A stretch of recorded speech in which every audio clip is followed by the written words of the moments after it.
Good morning, everybody. James Gillette here, COO of WellteQ, and thanks for setting aside some time this morning to come onto the webinar.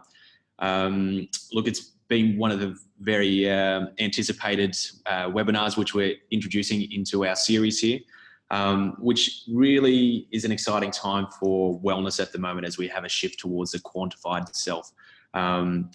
Where we're really in a space which we're starting to get more of a data return, which allows us to be able to understand what the commercial drivers are from a health improvement perspective as well.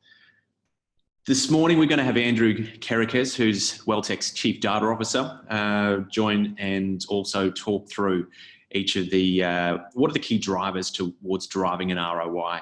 And Andrew joined our team earlier this year to really start to build out WellteQ's vision around unlocking people's potential through wellness, technology, and data insights as well. We've got some really exciting developments happening in this space. So you'll be seeing a lot more from particularly around the data and the analytics capabilities. So that'll be something which will continue to build out additional series, and you'll be hearing a lot more from Andrew as well. Ultimately, what we're looking to do is connect with employees, but also drive business benefits off the back of the wellness and data insights which we're collecting. So look, I'll quickly introduce Andrew, but before I do that, there is a question and answer button.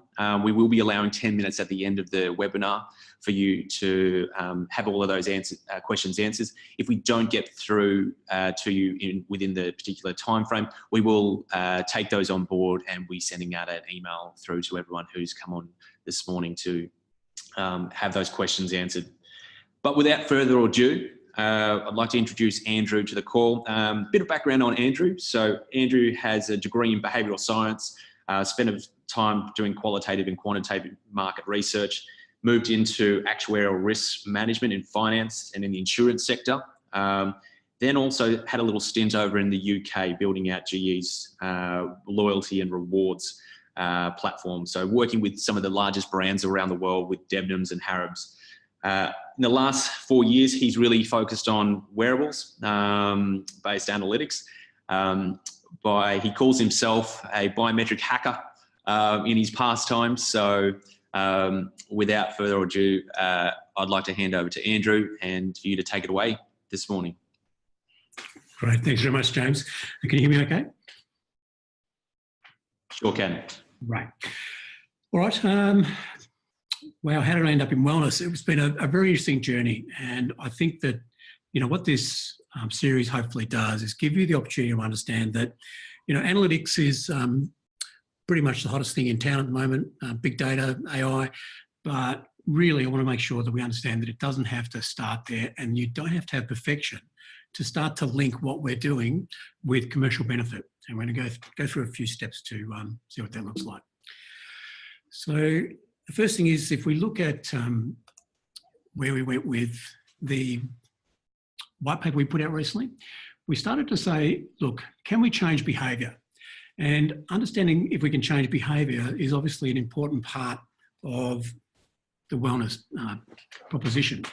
And the key things we started to look at through the white paper were, what were some of the things that we could measure as a function of putting wellness programs into place? And we're going to go through in a little bit more detail some of the analysis presented in the white paper, and so that we can start to make sure that we kick off in the first part in terms of understanding that, what wellness really does have an impact on your employees. So the first one we want to have a look at is one of the charts that was presented in the white paper, which looked at whether somebody was willing to recommend their employer.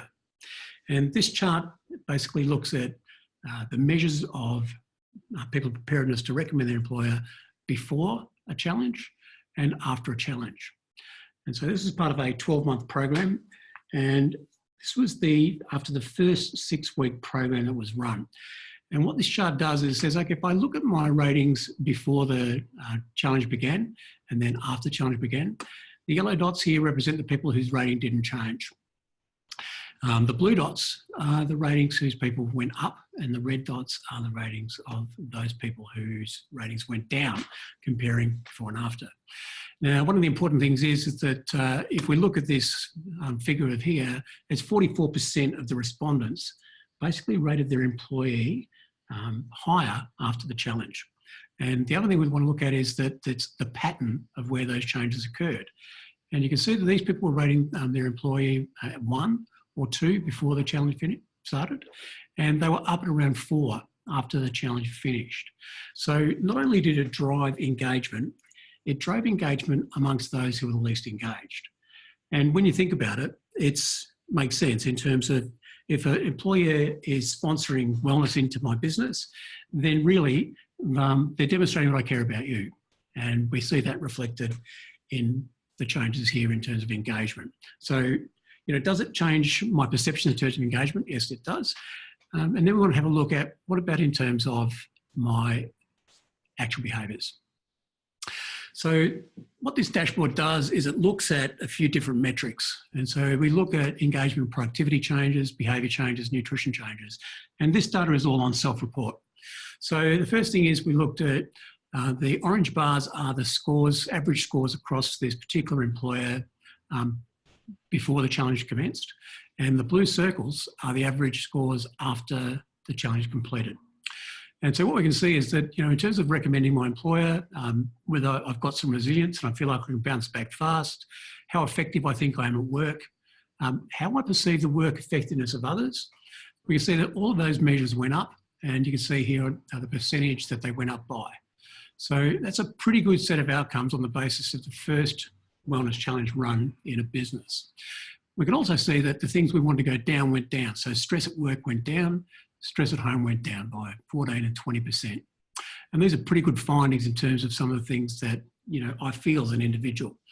In terms of the activity, yep, we saw activity rise and we saw sitting in number of hours per day drop. So some good outcomes there in terms of, self-reported data. On the nutrition changes, yep, people ate more fruit, they drank more water, they ate less vegetables, and this is interesting in that we see this one consistently across a number of challenges. And we think what it points to is the fact that, really we're starting to see these are things I can change easily. This is something which is a bit harder to change. So already we're looking pretty good in terms of some of those behavioural changes.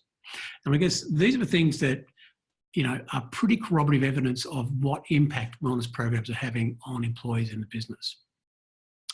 When I look at stress changes, I saw a similar pattern. My stress went down at work, my stress went down more at home for these people. And so again, we're seeing these impact of a wellness program on self-reported behaviour. But one of the other things I want to look at is what sort of data do we get out of the back of the biometrics that we can run. And so in this case, we're looking at, the first thing is we're looking at how does this particular client's scores on work stress compare to a normative group of populations that we've run in the past. And so what we can see is this is a very highly stressed group of people at work and a little bit more highly stressed at home. That's still self-report data, but now we're looking at data collected off a Garmin device, which shows us stress by time of day. And so literally along the bottom here, we run from midnight through to midnight, and we look in 3-minute slices. So each of these dots represents an individual's stress score at a 3-minute interval by time of day. The orange line is the average of all people, and we can see that it's got a fairly typical curve in terms of it drops down when we're asleep, starts to rise up as we get up.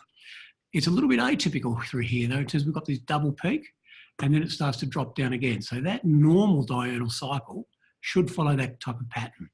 And so what this started to tell us was people were telling us they were stressed, and we were picking up that they were actually more stressed when we compared them to other biometric data we collected than any other client that we've looked at. The other thing that this type of data allows us to do though is to split the people into the orange buckets, who are the people who are the topmost 20% stressed by time of day, compared to the blue, who are the bottom 80%. And we see that most people are down here that are the least stressed when they're asleep, which is pretty good. But in the same time, we've got people who are in moderate and high stress levels when they should be down here in the low stress levels. And so this allows us to do some pretty good targeting in terms of identifying who it is we might want to target specific activity at. So look, really that's a very quick overview of the types of impacts we're seeing through both self-reported measures and through data we're able to collect through wearables. There's other data we can look at in terms of sleep architecture. So again, these allow us to compute things like sleep quality scores. So here I'm looking at the number of sleep cycles people have per night, and this is on average. And normally, 4 to 5 cycles per night is pretty normal. And we can see that in this stress population, we've actually got people running out to 40 and 50 cycles per night. And if I go back to the stress story here, we can know that they're actually, these people here are the ones who've got the highly disturbed sleep architecture.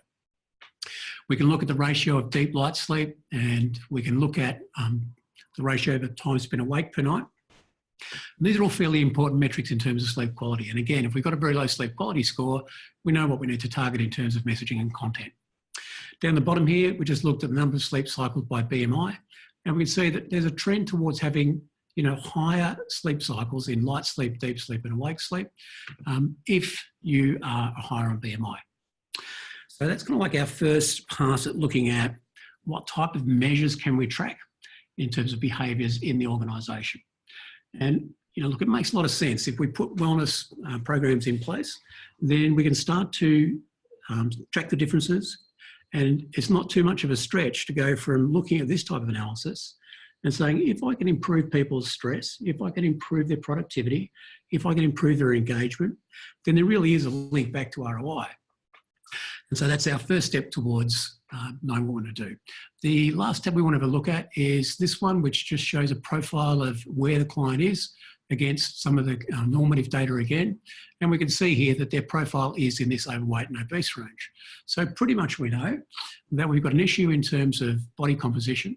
We have a skew towards male, and we can see that the males are actually skewed in the older age groups, whereas I've got females skewed in the younger age groups. And this is important in terms of understanding where I might want to target my activity by exploring some of this profile data. So next question is, what do we do about it?